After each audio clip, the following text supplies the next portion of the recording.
Hey everyone, welcome. I just want to let you know we'll be starting in a few minutes. We'll give a few minutes for people to join in. We still have quite a group that's joining as we speak. And we'll give it like 2 or 3 more minutes.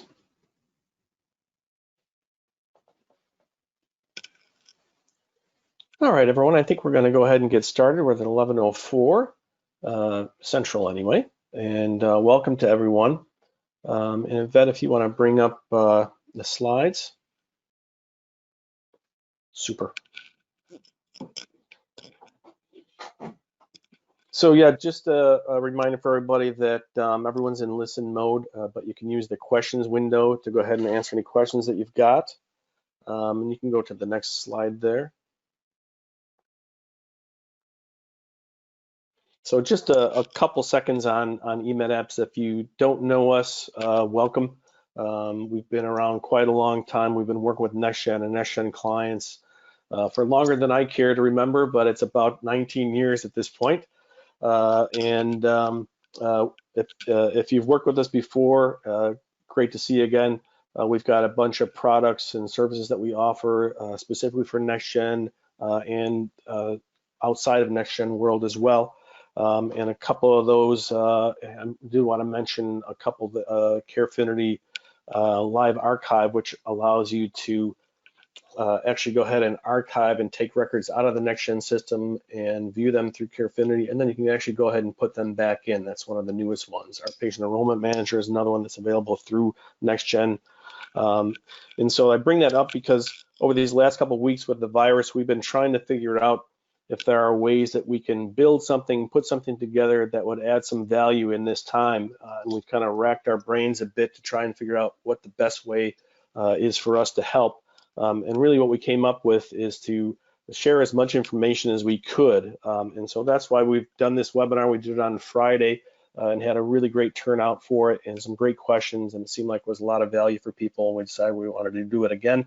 So what we're really talking about today is kind of making sure that your NextGen system is set up appropriately so you can do your telehealth visits, both on the billing side and then on some of the workflow side. And so we've got a couple of our fantastic resources internally here at eMedApps. Betsy and Yvette are going to walk you through some things. These guys are out there on the front lines working with all of you on a day-to-day basis so they can share some of the information and some of the ups and downs that they've seen and ways to get around some things. So hopefully that provides some value to you. And again, thanks for joining us, and I'm going to turn it over to Betsy. Thank you, Joe. Well, thank you everyone for joining. Our presentation today is going to start in file maintenance to cover some areas of setup required. First, we're going to cover the Tele-Health place of service, making sure that that's available. Then adding in new ICD-10 codes. Then we will move to building new service items. And then how to use SIM exceptions to achieve desired billing needs. And then finally, assigning the new SIM codes to service categories to make them available in your EHR. So the first thing is our telehealth place of service. Many payers are requesting that we submit the claim with an O2 telehealth place of service instead of our office place of service. So first we need to make sure that exists. So to do that, we're going to, in file maintenance, in the top left, you're going to select your code tables. From within the code tables, we're going to use the drop down to navigate to our place of service. And then it's easiest if we sort this by code. You can see the flashlight here to put it in numerical order for me and see that I do have my O2 telehealth place of service. We cannot manually add to this code table from within file maintenance. So if this is missing in your database, please open a ticket with NextGen or contact eMedApps, and we'd be happy to have this added for you. Next, we're going to move on to adding our new ICD-10 code. So that code became effective today, 4/1. So we will need to manually add this into your master file. Note that if you are an IMO client, that these two new codes would have already been added for you in IMO, but you will receive error messages if you do not add it into your file maintenance. So we're going to navigate to our ICD-CM within our master files. And we're going to click Norton New to add in our new code. So here we can simply type in the information we need, our code, our effective expiration date, along with your description. We had a note for last Friday that they could add it then. They didn't have to wait for today, but today is when it's active. So go ahead and make sure that this is in your database. And also don't forget the checkbox at the bottom for the specificity indicator. And then we have one more step to make sure that this is available for us. So now we're still in file maintenance and we navigate over to our libraries. Under our diagnosis code library, we simply need to double click to open that up, search for our code that we just newly added in. Once it's present here, we can go ahead and click the add button at the bottom. So then we're going to move on to, sorry, my slide is not moving. Thank you. Okay, service item. We'll stay right here for a second because I do want to talk about, before we start building things in our service item library, many payers are requiring different billing needs, like that place of service or a modifier.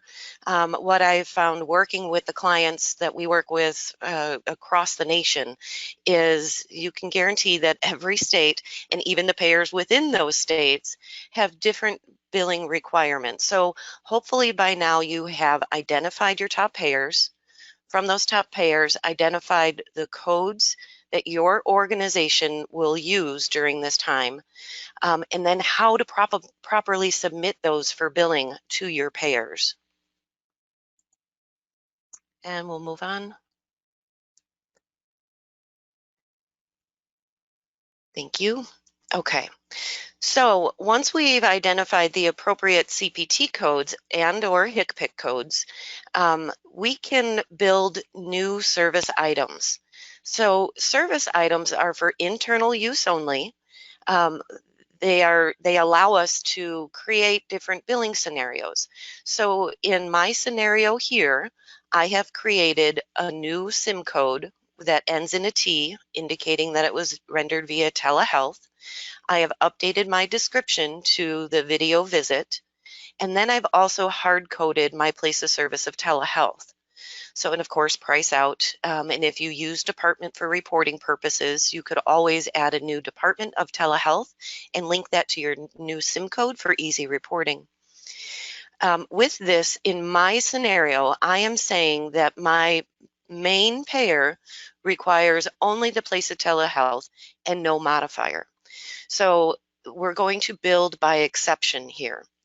So after I have created my new service item, then what I can do is navigate onto my SIM exceptions. What these do is they allow us to set up alternate billing requirements that I will show you in another slide down in a couple steps in how to make all of that functionality tied together. So from my service item library, I'm right-clicking and I'm saying I want to create a new SIM exception. So my scenario here, I'm walking through where my payer, I've identified a handful of payers that they all want the modifier 95. I can set up just one SIM exception library with modifier 95, and then navigate within this library to my T codes that I just added and hard code that 95 modifier. The same is true as if you have a handful of payers that want the GT instead of the 95. You would then build a separate SIM exception library called modifier GT and then assign your GT to your T codes. And again, I'll show you how this all ties together here on the next slides. So now we've built our new SIM as our default. And then I've set up my SIM exceptions that I know the payers that need these different requirements. Now I can move over and tie it all together in my provider master file. So the system will use my default unless I build a line item here. So in this scenario, I'm saying I know that Blue Cross Blue Shield requires that 95 modifier. So what I would do is right-click New to add in a new payer line down below. and fill in my info here. So you'll attach the payer name that you're trying to address, your provider number, your effective and expiration date. Don't forget your group name because that drives your billing rules. And here I've tied in my modifier 95. So anytime that this payer is used on an encounter and I push over the T code that we have built, when it comes into my charge screen, it will automatically have that 95 modifier on there for me, as well as my place of service of Tele-Health. So you can repeat those steps as necessary for all the payers that require these alternate billing needs. And that way your provider doesn't have to think about it when he's putting over the code. You control all of those billing rules from the back end of the application. Okay, our final step in file maintenance is to then link our SIM codes to our service categories. So depending on the version that you're on, will drive what service category title you're going to see in your service categories. In my version that we're working with in our screenshots is the 843. So you'll see that when I navigate in file maintenance to my service categories, oh, sorry, we both clicked that time. Thank you, Yvette. One more. Okay, I'm gonna click. There we go. Okay, so I've navigated to my service categories. I found my category list of telephone online. Double click to open that up. On the left-hand side, we're going to search for those new SIM codes that we just added, and I'm going to pull them over to the right. This will allow those codes to be available for our providers on the Finalize. And at this point, we're done in file maintenance, so I'm going to hand it over to Yvette, who will show us how we can set up our EHR. Thank you, Betsy. My name is Yvette. Hello, everybody. I hope everybody's doing well. So Betsy had showed us how to check file maintenance to make sure that we have that place of service that we need for telehealth. She had built some service codes for us with the place of service of 02.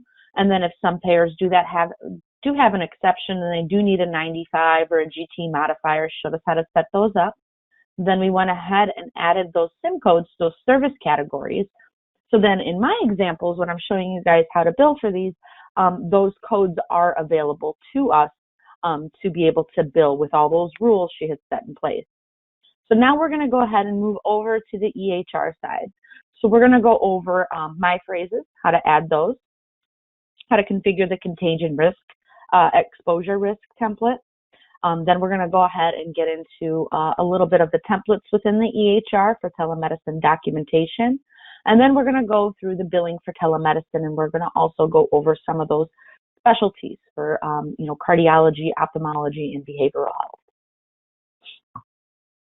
Okay. So the first step would be my phrase management. So with telehealth, they are making recommendations that certain verbiage should be part of that chart note and part of that master document. So my phrases would probably be the best and easiest way to get that information onto the chart, and the provider would not be required to keep typing that information over and over. Now, there are some recommendations. Best practice suggests that documentation should also include a statement that service was provided through telehealth. Both the location, sorry guys, just had a little bit of an issue there. Both the location of the patient and the provider and the names and roles of any other persons participating in the telehealth service should be documented. It is advisable to follow your local MAC guidance for final instructions on billing and documentation requirements for telehealth services. Additionally, private payers may follow the same guidelines set forth by Medicare, or they may have their own. So it's important that you guys reach out to your payers and find out what they are requiring. All right, so we're going to go ahead and show you guys how to add those My Phrases. The My Phrase link and Manage My Phrase link is available throughout NextGen. It's a great time saver for providers. They don't have to type those repeated phrases that they use very often. So as this example, I went ahead and clicked Manage My Phrases. My phrase type should automatically fill in for you. Don't modify that because that tells the system on where you are within NextGen and which my phrase you want to pull in. You would go ahead and give it a summary, maybe possibly telehealth visit, telemedicine visit. In the my phrase, go ahead and type out that phrase that is required on your chart note or master document, and then you would go ahead and click Add. And then that'll make it available within the EHR. If somebody had, maybe made a typo within one of theirs, anywhere that the Manage My Phrases link is available, you can go ahead and click My Phrases, select the phrase that you would like to modify, make your adjustments, and then click the Update button.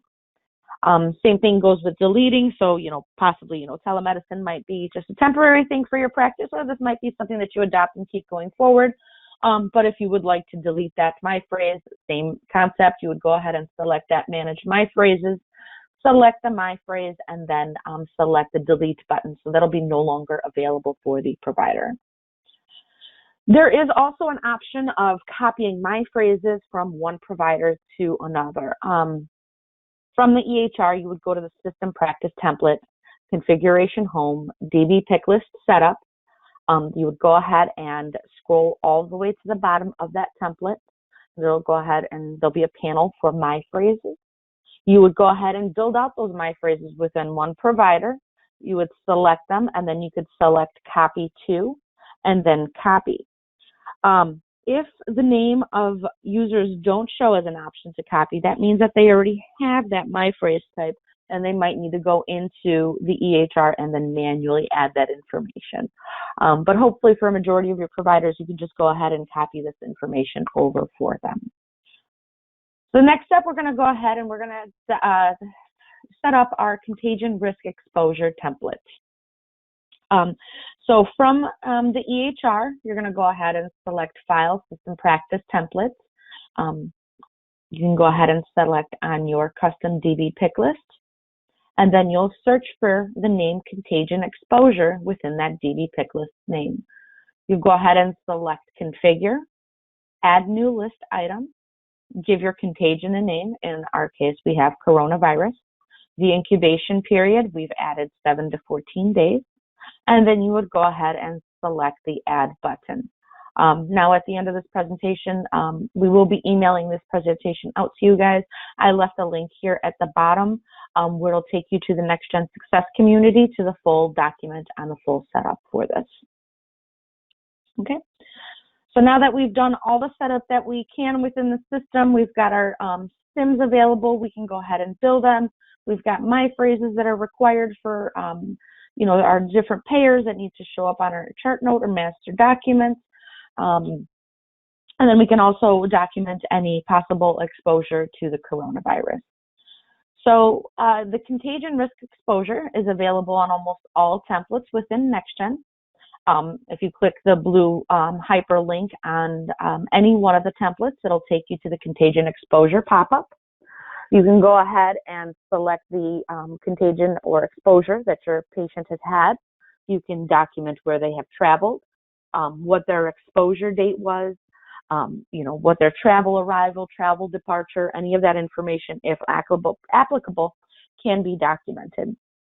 Once there is an entry in here, you'll go ahead and see this on all templates, that there will be a 1 within there, and it'll go ahead and turn red, alerting your staff when they open up the patient that that there's exposure to coronavirus.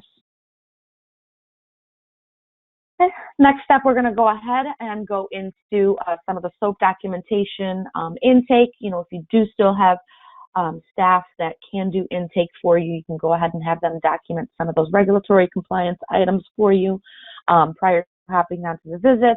But telehealth visits should be documented the same as a face-to-face visit. All of the documentation requirements still stay the same. So for your reason for visits, why is the patient here? History. History can easily be reviewed with the patient over the phone or through a video visit. Review of systems can also be done. For vital signs, it is possible to document vital signs reported by your patient. So if they've taken their temperature, you can go ahead and add that into the system. Physical exam is a little bit difficult, but there are some items that can be documented. Some examples are constitutional, psych eval. If the patient has a rash, that can be easily seen through video. If you're, patient that has, difficulty breathing, respiratory effort can be documented.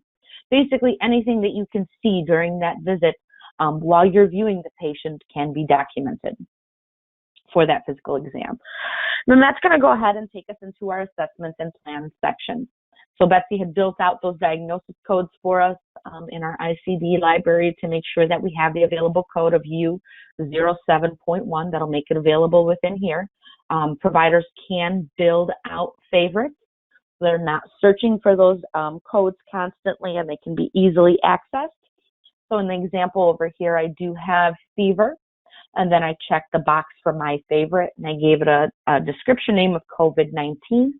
So next time I go ahead and open up a patient's chart, I can use my favorites drop-down list, select COVID-19, and then quickly add that diagnosis to this patient's chart.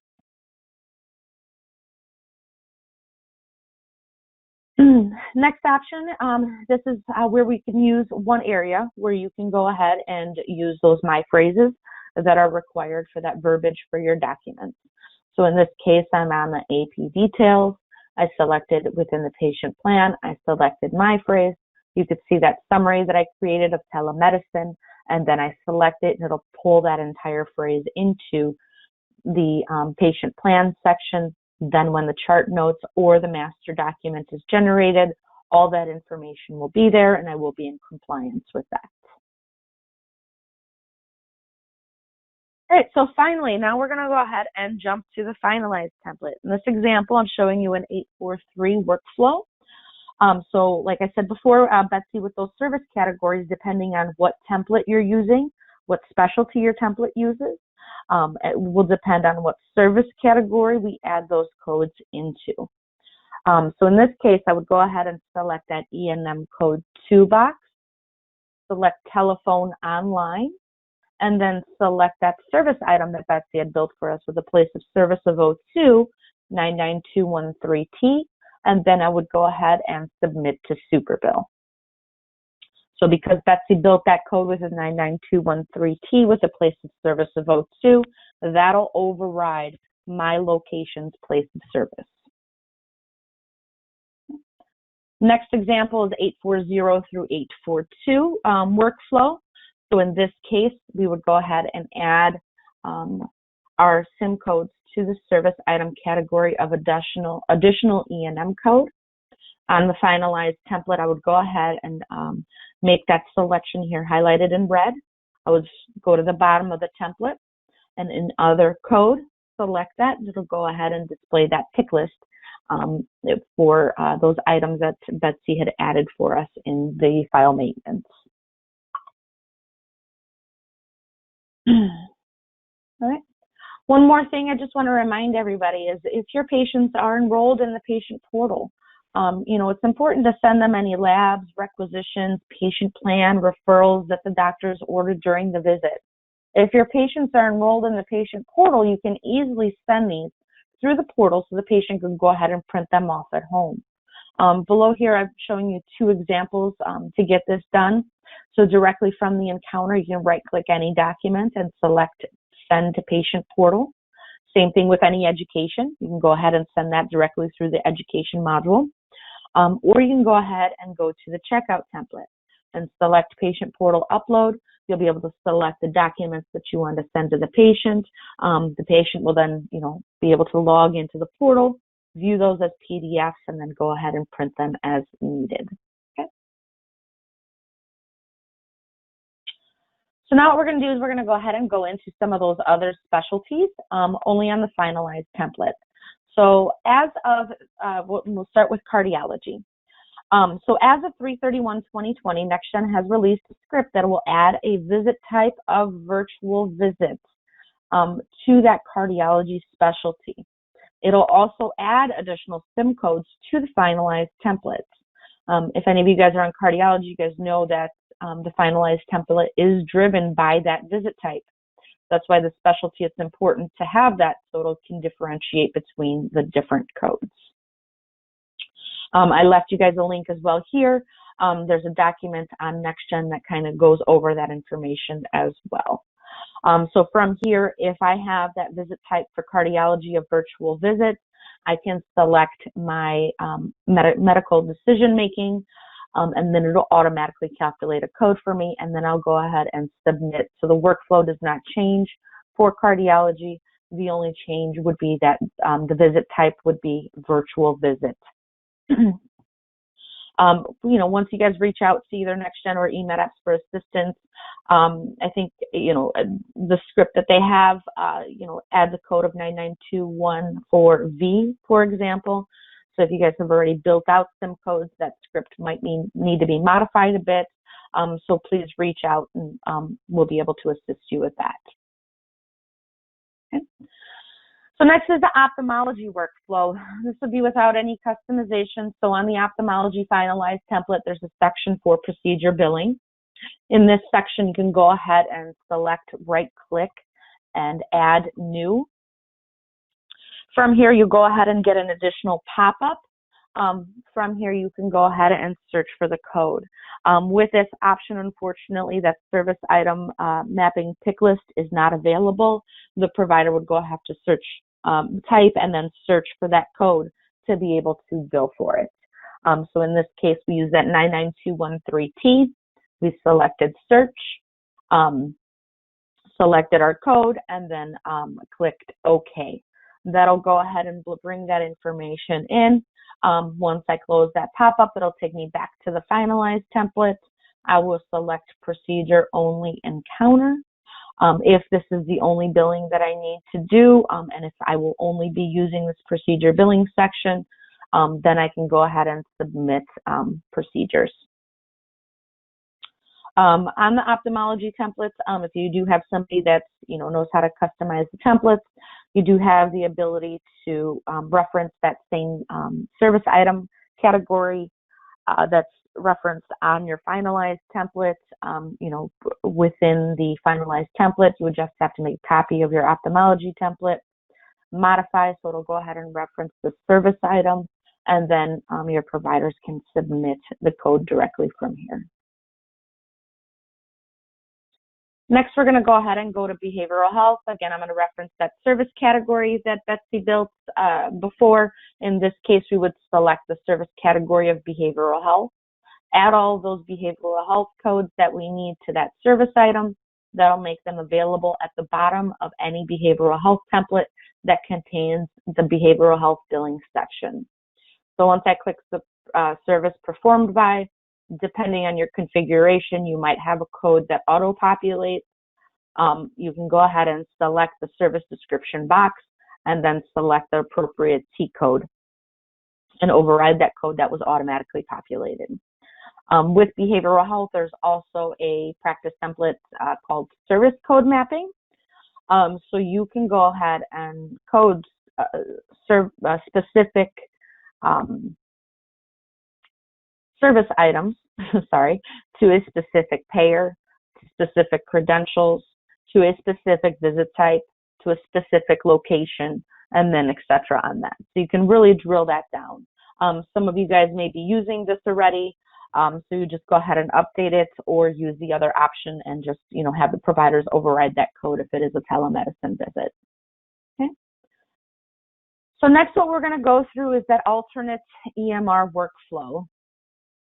So in this example, what we're going to show you would be how the provider from the EHR would change that place of service without building any new service items, without adding those codes to the service categories that are available from the EHR. And you guys would just go ahead and submit codes just like you guys are today. So the provider goes to finalize, does their code, submits it.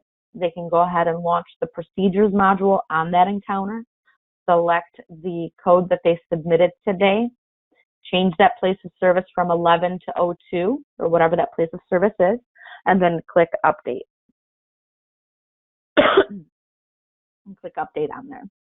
Next option would be also, again, if you didn't build any service items, didn't add the information to service categories, your provider goes to the finalized template and submits their code, and does not change that code to have a place of service of O2 in the procedures module, then that charge goes over to your billing staff.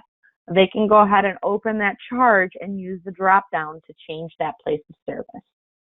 So again, this is an option if some of those items, no service items were built, the information wasn't added, and you guys are just going to go ahead and use the system as it is available today. There is one item found in 593 that is a KI, so please, obviously test this in a test environment first, make sure everything's working properly for you, but especially test this in 593. If you guys are going to build out those SIM codes and add them to the service categories, the place of service is still defaulting to your location's place of service. So even though we said for our 99213T, we want a place of service of O2, some versions in 593 are still submitting that location's place of service. I've added the link here so you can get more information on that KI. There is a possible workaround, and this is just one of them. You would have to, have a little bit of template editing experience and would have to make a copy of that finalized template. So if you guys don't have a current copy today, a copy would need to be made, and then your framework would need to be updated. But you can place triggers on the finalized template. So if a telemedicine code is used, it'll go ahead and assign a field, a custom field, a place of service of O2. Then on your patient procedure trigger, you would go ahead and reference that place of service. So then it'll automatically override it to O2, and in that case, it'll go ahead and submit correctly. If you guys need any help or assistance with this, please reach out to us. We'll be happy to help, get this working for you guys. And that's the end of my part. So I'm going to go ahead and pass it over back to Betsy for you guys. All right, thank you, Yvette. So as Joe mentioned, we did this same presentation. We added a little bit based on some of the feedback we got. And we also wanted to share the questions and answers that came up last week.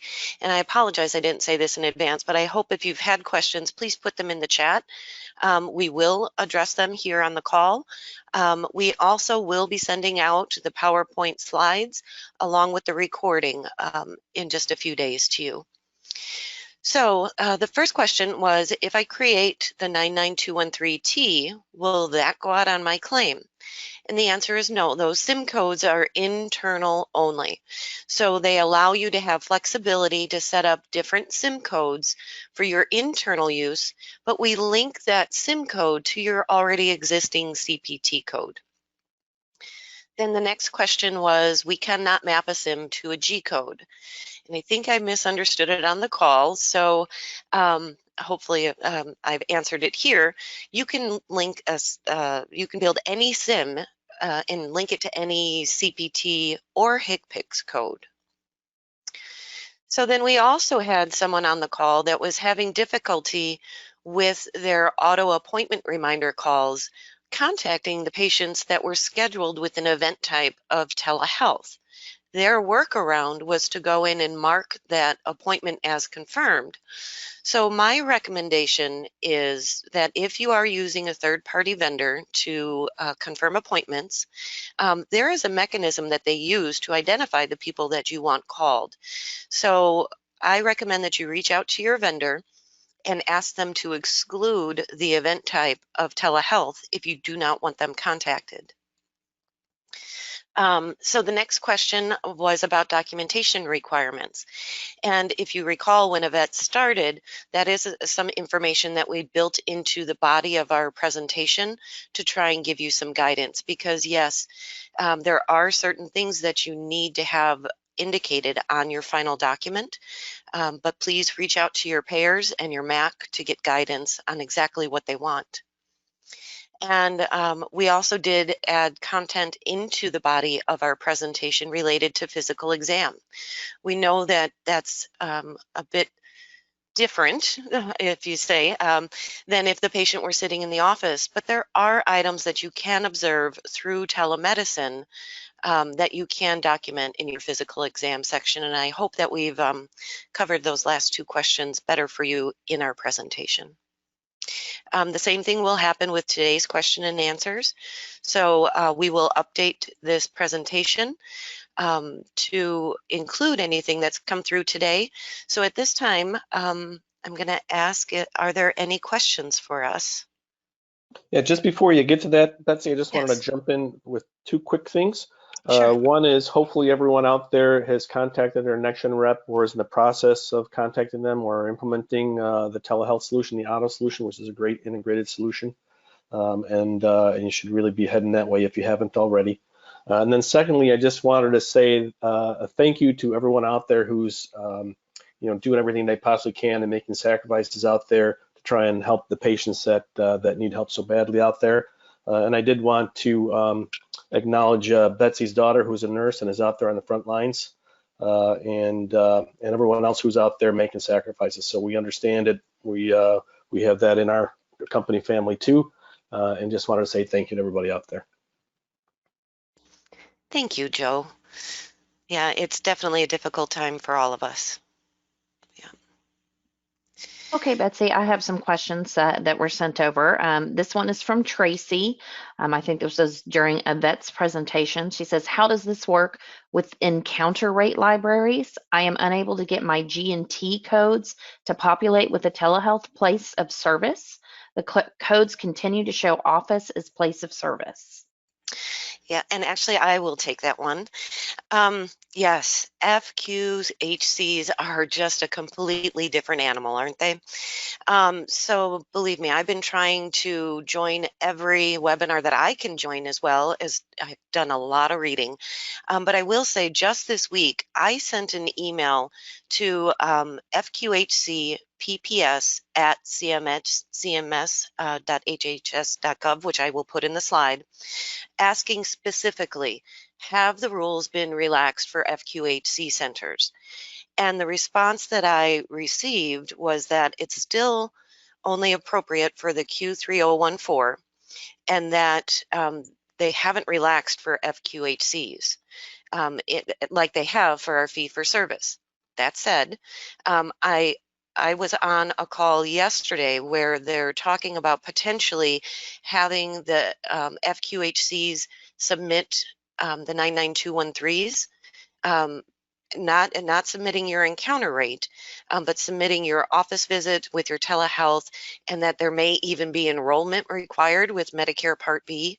So that's a very complex question and complex scenario that you're dealing with there. And I don't know if it's, I've heard California can bill for T codes even for telephonic visits, which I haven't heard that from any other state. So I'm going to share the PPS CMS email address, and surprisingly enough, they responded within, I want to say within an hour to my question. So make sure that you're meeting your billing requirements first in what you need out of the NextGen application before we try and set up something. So I hope that answered, because I don't know at this time it's appropriate to submit your T code to Medicare. Now Medicaid, we would have to take a look and see what your encounter rate library looks like. For your Medicaid payers, you know, when you build your encounter rate library, that's not based on SIM. We may need to look at creating a CPT. As I discussed, we added we mapped our SIMs to our existing CPT. But yeah, our FQHC world is a little bit tricky. I hope that what I've provided has helped. I can give you, I'll post the CMS guidance. If you still have questions, please feel free to reach out to me, to eMedApps. And as I said, I'm working with across all states. So it's everybody has different rules. If that didn't answer your question, please add more into the chat if there's something else I can address immediately for you. Okay, you ready for the next question? I am. I don't know if this one, does the CPT code for FQHC, does that tie into this question? Because that just came up after you said this. Go ahead and say that again. Do you know the CPT code that FQHC needs to bill for telehealth? So, so the thing is, I will be quite frank that I will read to you verbatim my last email out to FQHC. I said, if the patient is at home and the provider is at the clinic, can the FQ clinic submit any claim for reimbursement? No. Patient is at home and the provider is at home. Can the FQHC submit any claim for reimbursement? No. So I know they are still trying to work for FQHCs on submitting something to your Medicare Part B MAC carrier, but nothing has been confirmed. We have no billing guidelines to be able to submit. So I suggest that you continue to monitor your Medicaid. Again, Medicaid states, every state is different. I cannot stress that enough on this call, that every payer and every state can require different place of service or modifier or codes, billing codes that will meet reimbursement criteria. Okay, again, if you have another question. Okay, the next question, we might have answered this in some of the vet slides. Can we use I-codes 92012 through 92015? So those are new visit codes. Those are new CPT codes. And yes, as part of the relaxed legislation, prior to this, you could not see new patients over telemedicine. But now for this period of time, you can. So you, again, would want to build your 99201T through 5 as appropriate. And yes, you can, Medicare is recognizing new visits as well via telemedicine.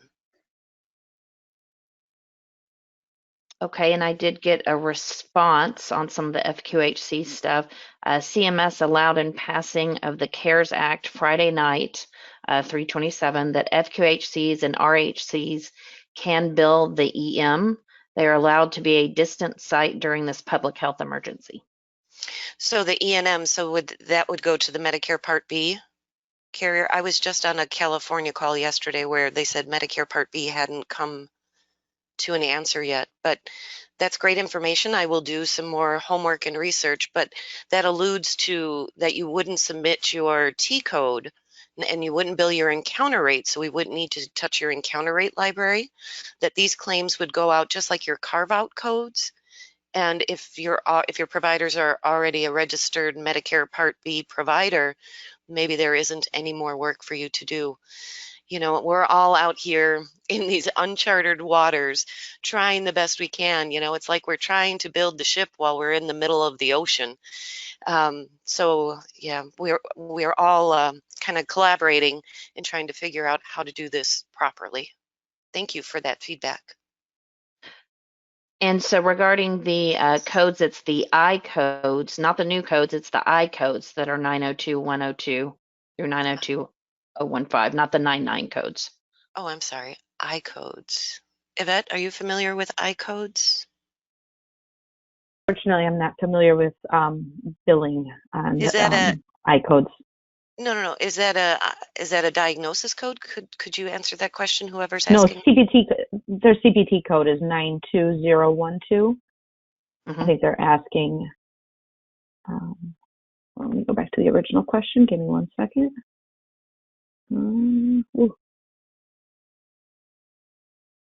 Can we use I codes 92012 through 92015?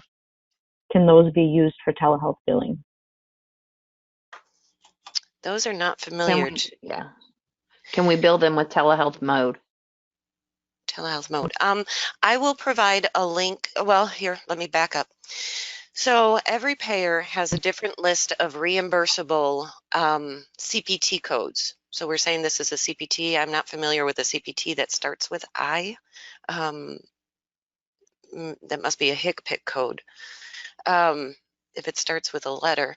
So, but I'm going to say that every payer has a reimbursable list. So Medicare has a list of codes that you can bill via telemedicine. I know I've seen a list for Blue Cross as well.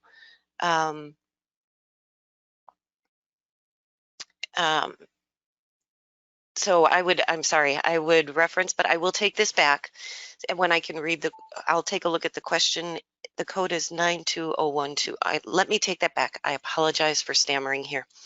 I will take that back, and it will be part of this presentation with either guidance or links to guidance for you. I apologize, I can't answer that right now. I've noted to follow up there, and we can put what we can in the presentation. I do have one other question for you. I think everything else is we're getting some more feedback on the FQHC info, which we can include.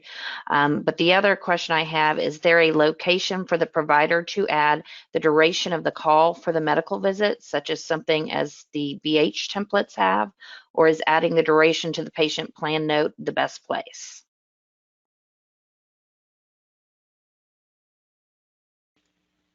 Yvette, is there a Yep, time? sorry. Oh, okay. That one was for me. I couldn't get myself off mute quick enough. Okay. So you are correct. The behavioral health templates, they do come with the start and the stop time. If your payer, again, this might be payer specific, are requiring, that start and stop time for the other specialties, without any customizations, my recommendation would be to go ahead and just make that part of the note, where the doctor would go ahead and document that. So then that'll show up on your chart note or your master document.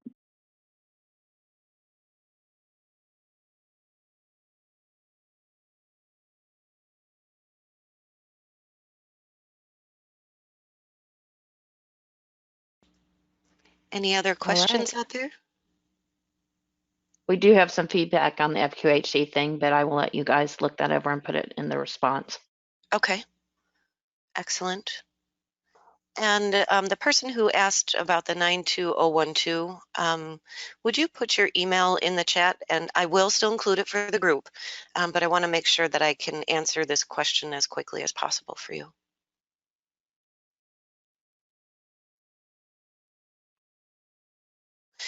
Okay, so if there are no new questions coming in, I want to point out that if you think of anything after the fact and you're not a current eMedApps customer, you feel free to send your email question to info@emedapps.com, and we'd be happy to get you a response. And for those of you that are existing clients, feel free to reach out to your contact, your current contact that you have. Well, I want to thank you all for joining today. We're trying our best to try and get through this very interesting time. We will stay on the line for a few more minutes if you are in the middle of typing. And for the rest of you, I hope you have a great day and stay well. Thank you again.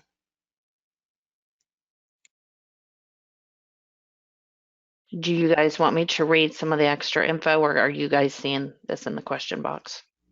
Well, we'll hold for just a moment while we wait for any other questions. Yeah, I took screenshots of all the questions, so we got them all. Perfect.